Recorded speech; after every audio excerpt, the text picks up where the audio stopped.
अस्सलाम वालेकुम and welcome to my YouTube channel speak English with Fahad. आज का जो डॉन एडिटोरियल है जो मैं आपके सामने एक्सप्लेन करने जा रहा हूँ, it is about a common threat. और इसमें जो कंट्रीज़ हैं इन्वॉल्व वो पाकिस्तान और इंडिया है, और ये ऐसे कंट्रीज़ हैं which never came closer in their history. कभी भी ऐसा नहीं हुआ कि ये लोग जो हैं मतलब कि किसी भी मसाइल पे एक दूसरे के साथ रहे हों। So without wasting your time I am going to elaborate today's article, that is starting with the Pakistan India relationship continues on its rocky trajectory। कि पाकिस्तान और इंडिया के जो रिलेशनशिप हैं वो अपनी रॉकी ट्रेजेक्ट्री यानी project and object moving under the action और given forces, यानी जो उसको हिदायत दी जाती हैं उसके ऊपर वो मूव कर रहा है with multiple challenge obstructing the path to peace. काफ़ी ज़्यादा चैलेंजेस को लेके जो उस रास्ते के लिए रुकावट हैं, जो रास्ता अमन की तरफ जाता है। Overcoming them is difficult, उन पे काबू पाना मुश्किल है, especially when there is an apparent lack of appetite for peace in New Delhi। ख़ास तौर पर उस वक्त जब आपके सामने एक apparent का मतलब वाजिया, lack का मतलब कमी हो उस अमन की चाहत की जो हमें न्यू दिल्ली की तरफ से नज़र आती है। However, there is some positive movement where the fight against locusts is concerned। ताहम एक हमें छोटी सी पॉजिटिव मूवमेंट जो है वो नज़र आई है जो हमारी लोकस्ट्स की लड़ाई के ख़िलाफ़ है। लोकस्ट बेसिकली टिड्डी दल को कहा जाता है, जिसको आप आजकल देख रहे हैं कि उसने पाकिस्तान और बेसिकली एशिया के जितने भी मेन कंट्रीज़ हैं उस पर अटैक किया हुआ है। ये छोटे छोटे होते हैं और स्वाम्स की शक्ल में आते हैं, और ये विद इन सेकेंड्स जो हैं, विद इन सेकेंड्स और विद इन मिनट्स ये तकरीबन अरबों की तादाद में आते हैं और अटैक करते हैं।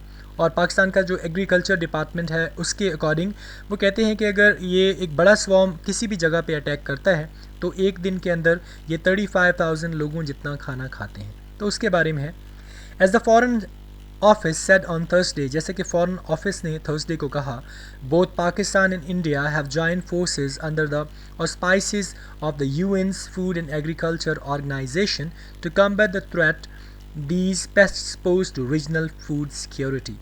कहते हैं कि जी पाकिस्तान और इंडिया जो है इनकी जॉइंट फोर्सेस जो हैं वो डिवाइन है, और यूनाइटेड स्टेट्स जो है यूनाइटेड नेशंस की जो फूड एंड एग्रीकल्चर ऑर्गेनाइजेशन है उसने कहा कि आप लड़ाई कर सकते हो इन इस थ्रेट के ऊपर जो ये जो पेस्ट्स हैं, यानी ये जो छोटे छोटे हशरात हैं जो आपके रीजनल फूड सिक्योरिटी के ख़िलाफ़ इन्होंने अटैक किया है। Under the umbrella of the Commission for Controlling the Desert Locust in South West Asia, इस छतरी के नीचे जिसमें एक कमीशन है जिसमें आपने ये डेजर्ट लोकस्ट जो हैं जो साउथ वेस्ट एशिया की तरफ हैं इनके ख़िलाफ़ हमने लड़ना है, which also includes Iran and Afghanistan, जिसमें ईरान और अफ़गानिस्तान भी शामिल है। Both sides are working to counter the threat posed by giant swarms. दोनों अतराफ़ जो हैं वो काम करें इस बात पे कि ये जो जाइंट का मतलब बहुत बड़ा, स्वाम्स वैसे लश्कर को कहा जाता है लेकिन क्योंकि यहाँ पे इंसेक्ट के लिए इस्तेमाल हुआ है और इंसेक्ट भी लोकस्ट के लिए, तो इसके लिए लिखते हैं अ लार्ज और dense group of flying insect, यानी एक बहुत बड़ा घना ग्रुप जो उड़ते हुए हशरात पे मबनी हो उसको हम स्वाम बोल सकते हैं। दैट हैव डिवोर्ड, जिसने, अब डिवोर्ड का लफ्ज़ी मतलब है डिस्ट्रॉय कर देना, रेक कर देना, रून कर देना, तबाह कर देना, लेकिन क्योंकि हम लोकस्ट के बारे में बात कर रहे हैं, दैट हैव डिवोर्ड इसका मतलब जो तेज़ी से और बड़े भुक्खड़ अंदाज में जो है वो खुराक को ख़त्म करता है, क्रॉप्स अगेन द रीजन, जिसने इतनी तेज़ी के साथ इस रीजन की जितनी भी क्रॉप्स हैं उसको ख़त्म करना है। आफ्टर कॉजिंग हैविक हियर, यहाँ पे तबाही मचाने के बाद, हैविक का मतलब डिस्ट्रक्शन या तबाही, the locusts have headed eastward towards India. Locust ने अपना मुंह जो है, अपना रुख जो है वो ईस्टवर्ड यानी इंडिया की तरफ कर लिया है। एंड इट इज़ एक्सपेक्टेड, और ये एक्सपेक्ट किया जा रहा है, that more swarms will make their way to this region later in the month, कि इस मंथ में बाद में जो है और भी काफ़ी ज़्यादा लश्कर जो है इस साइड पे आएंगे। The corporation over the locust invasion shows that despite the bitterness, ये जो कॉरपोरेशन है इस लोकस्ट के हमले के ऊपर दिखाती है कि कितनी सख्ती है, दैट अफेक्ट्स बिलेटरल, कि जो इफ़ेक्ट करती है, बिलेटरल का मतलब दोनों इतराफ़ को, टाइज़ यानी दोनों इतराफ़ को हालांकि वो इफ़ेक्ट भी करती है, बिलेटरल का मतलब अफेक्टिंग बोथ साइड, टाइज़ का मतलब इक्वल हो गई है। Both states can work together to tackle common threats, कि ये जो दोनों स्टेट्स हैं इंडिया एंड पाकिस्तान, ये कॉमन थ्रेट्स इनके जितने भी हैं उनको टैकल करने के लिए साथ मिलकर काम कर सकते हैं। These include pollution, the toxic smoke that chokes Lahore and New Delhi knows no boundaries. अच्छा, इसमें वो पोल्यूशन भी शामिल है जो टॉक्सिक स्मोक है, जो लाहौर और न्यू दिल्ली को जब वो करती है तो वो अपनी हदों को नहीं देखती, वो बाउंड्रीज़ को नहीं देखती, but can be tackle together, लेकिन उसको भी साथ मिल के टैकल किया जा सकता है. Moreover, the COVID-19 pandemic continues its deadly march across the planet. और ताहम आप देखते हैं जैसे कोविड-19 ये जो वबा है इसने भी अपना ये जो ख़तरनाक मार्च है पूरे प्लेनेट में ये जारी रखा हुआ है. And a regional approach can help both states combat the contagion. और ये जो एक रीजनल अप्रोच है ये मदद कर सकती है इन दोनों स्टेट्स को कि इस कंटेजियन यानी इस वबाई मर्ज के ख़िलाफ़ वो कॉम्बैट करें या लड़ाई करें. This is not to say the indifferences will disappear overnight.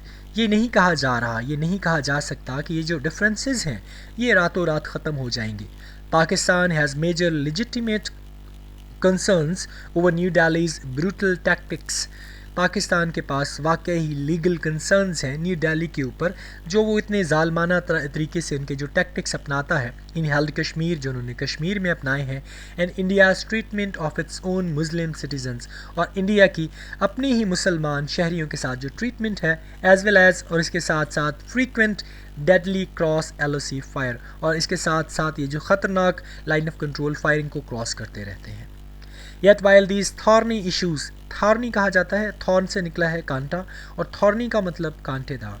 Yet while these thorny issues need steady efforts and diplomacy to resolve, ताहम ये जो कांटेदार मसाइल हैं इनको एक मुतवातर कोशिश और डिप्लोमेसी की ज़रूरत है हल करने के लिए. Other problem can be dealt within a less complicated manner. दूसरे जो मसाइल हैं उनको कम कम्प्लिकेटेड तरीक़ों के साथ हम सॉल्व कर सकते हैं या डील कर सकते हैं. If bilateralism, यानी bilateralism क्या है? The conduct of political, economic and cultural relations between two sworn states, कि ये जो दोनों countries हैं इनके दरमियान में जो relations हैं अगर ये हों, does not suit the state, अगर इस वक्त जो है ये इन states को सूट नहीं करते at this juncture, इस मौके पर या इस इवन में, दैन मल्टीलैटरल. अब मल्टीलैटरल का मतलब होता है यानी कोई भी थर्ड पार्टी, तीसरा या चौथा बंदा, और रीजनल फोरा या कोई भी रीजनल का जो फोरम है सच एज FAO जैसे कि फूड एंड एग्रीकल्चर ऑर्गेनाइजेशन है, एंटी लॉकस्ट बॉडी, लॉकस्ट के ख़िलाफ़, can be use to tackle common threats. उनको कॉमन थ्रेट्स को टैकल करने में इस्तेमाल किया जा सकता है. Moreover, SAARC, which has largely become moribund. Moribund का मतलब है ख़त्म हो चुकी है, डेड हो चुकी है. जैसे कि वो कहता है SAARC को देखें जो बड़े पैमाने पे नाकाम हो चुकी है, can also be reactivated. उसको भी दोबारा एक्टिवेट किया जा सकता है to approach the relatively soft issues that affect South Asia. कि वो उन साउथ इश्यूज़ जो हैं उनको रिफ्लेक्ट करें जो साउथ एशिया में हैं, जैसे कि सच एज क्लाइमेट चेंज, मौसम का बदलाव, फूड सिक्योरिटी है, हेल्थ है, etcetera. It is hoped a regional strategy is chalked out to deal with the locust issue. ये एक उम्मीद की जाती है कि एक रीजनल स्ट्रेटजी जो है वो प्लान की जाए ताकि ये जो लोकस्ट का मसला है उसके साथ निपटा जाए. Considering the threat it poses to food security, उस थ्रेट को सामने रखते हुए जो ये फूड सिक्योरिटी के लिए हो सकता है, which while multilateral fora, जबकि जो थर्ड पार्टी का फोरम है can also be used to address other common issues, उसको भी इस्तेमाल किया जा सकता है कि जो दूसरे कॉमन इश्यूज़ हैं वो उसके ऊपर बात करें. Once progress is achieved on these fronts, अगर एक दफ़ा इन ये जो फ्रंट्स हैं, इन मसाइल हैं, इनके ऊपर आपको कोई कामयाबी नज़र आती है या कोई तरक्की हासिल होती है, perhaps both states will one day have the confidence to approach the more difficult questions. तो ताहम ये जो दोनों स्टेट्स हैं एक दिन थोड़ा सा मुतमिन हो जाएंगे इस अप्रोच के लिए कि वो मुश्किल इनके दरमियान जो मसाइल हैं उनके ऊपर बात कर सकें. दैट हैव, जिन्होंने कर दिया है, बेडिवल्ड, यानी बेडिवल्ड का मतलब इन्होंने बड़ी परेशानी की हुई है इर्द गिर्द के एरिया में, जैसे south Asia for over 7 decades, जिसने पिछली तकरीबन 7 दहाइयों से साउथ एशिया का जीना मुश्किल किया हुआ है. So this was the lecture. और थैंक यू सो मच आपकी अप्रिसिएशन का, और थैंक यू सो मच आप मुझे बताते रहते हैं where I need to upgrade myself. और my today's lecture was bitter slow, and please let me know in comment section below आपको आज का लेक्चर कैसा लगा। एंड इंशाल्लाह with the passage of time I just keep uploading daily basis lectures on articles. अपना बहुत ज़्यादा ख्याल रखिएगा, मुझे दुआओं में याद रखिएगा। अस्सलाम वालेकुम एंड अल्लाह हाफिज़।